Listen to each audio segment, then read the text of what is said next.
Hello everyone, শুভ দুপুর। আজকের দুপুরটা আমাদের ভালোই কেটেছে।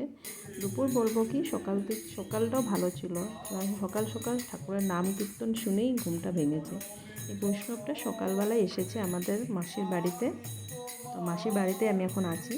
তো সকাল সকাল নাম কীর্তন করে চাটা খেয়ে বলছে এখন দুপুরে এখানেই ভোজন করবে। তো মাসি বলছে ঠিক আছে, আপনি নাম কীর্তন করে আসুন, আমি রান্না করে রাখবো, তো এখানে খাবে। তো নাম কীর্তন করে বৈষ্ণবটা চলে আসলো।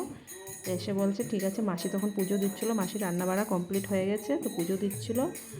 তো বসলো ঠিক আছে, আমি এখানে বসে বসে নাম কীর্তন করি, তুমি পুজোটা দাও। তো মাসি বলছে ঠিক আছে, পুজোটা আমি দিচ্ছি, আপনি নাম কীর্তনটা করো। তা আমি ছিলাম সামনে, তো আমি বললাম ঠিক আছে, আমি একটু ভিডিও করে নিই, তোমাদের সাথে একটু শেয়ার করি। আমি তো যা যা সারাদিন করি বা কী করি সবটা তো তোমাদের সাথে শেয়ার করতে পারি না। তো যতটুকু পারি আমি ততটুকুই তোমাদের সাথে শেয়ার করি।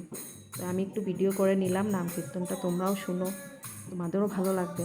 আজকে যেহেতু বৃহস্পতিবার, তার উপরে একাদশী, তার উপর অম্বুবাচী, আজকের দিনটা শুভই শুভ। তো সবারই শুভ হোক আজকের দিনটা।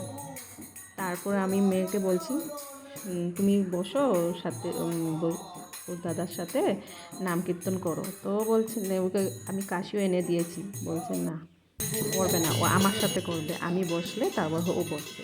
তো আমিও বসলাম, তারপর আমি কি করব, তা আমি কেউ ছিল না, তা আমি কাশি বাজিয়ে নিলাম একটু। আমার মেয়েও আমার সাথে বসলো। তা আমরা দুজনেই বৈষ্ণবের সাথে নাম কীর্তন করছি, আর মাসি এদিকে পুজো দিচ্ছে। পুজো কমপ্লিট হয়ে গেলে মানে ভোজনটা করবে, তার জন্য একটু নাম কীর্তন চলছে। তো নাম কীর্তন শুনতে তো সবারই ভালো লাগে। তা আজকে অম্বুবাচী ছিল, তার জন্য মাসি আজকে দুধ, এখানে কলা, শসা, আম দিয়ে ঠাকুরকে দিয়েছে। তারপরেই আমি দেখো আজকের মেনুতে, তো আজকে বৈষ্ণব সেবা করবে, তার জন্য নিরামিষ, তার জন্য ভাত, এখানে ছিল ডাল, আর কি কি ছিল আমি তো দেখিনি, মাসি রান্না করে সব ঢেকে রেখেছে, তার জন্য আমি বলতে পারছি না, তার জন্য ঢাকনা তুলে তুলে আমি তোমাদেরকে দেখাচ্ছি।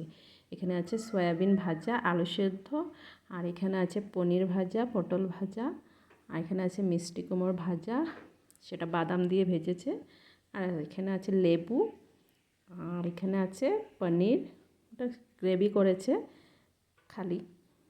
তারপরে আর ছিল, আরও চাটনি ছিল, আর দই ছিল, মিষ্টি ছিল, সেটা আমি আর তুলিনি এখানে। তো মাসি এখন যাচ্ছে বৈষ্ণবকে সেবা দিতে। তো বৈষ্ণব বসে গেছে, তো মাসি দিয়েছে। তো বৈষ্ণবজি আগে ঠাকুরকে প্রণাম করছে, ওদের কী নিয়ম থাকে ওটার করে নিচ্ছে, কি মন্ত্র বলছে সেটা তো আমি জানি না। তো দেখো মন্ত্র বলা শেষ হলেই তারপর প্রসাদটা খাবে আর কি, প্রসাদ মানে ওদের জন্য প্রসাদ। তারপর খাওয়া দাওয়া শেষ হয়ে গেল। তো মাসি বৈষ্ণবকে ধুতি, পাঞ্জাবি, গেঞ্জি, একটা গামছা দিল। তো বৈষ্ণবটা ওটা পেয়ে খুব খুশি হলো। তো একজনকে খাওয়ানো, ভালো করে পেট ভরে খাইয়ে কিছু দান করলে যদি খুশি হয় তো কতটা ভালো লাগে। বৈষ্ণবটা অনেক খুশি হয়েছে, বলে আপনাদের বাড়িতে ভোজন করে এগুলো আমার খুব ভালো হয়েছে। তো নমস্কার।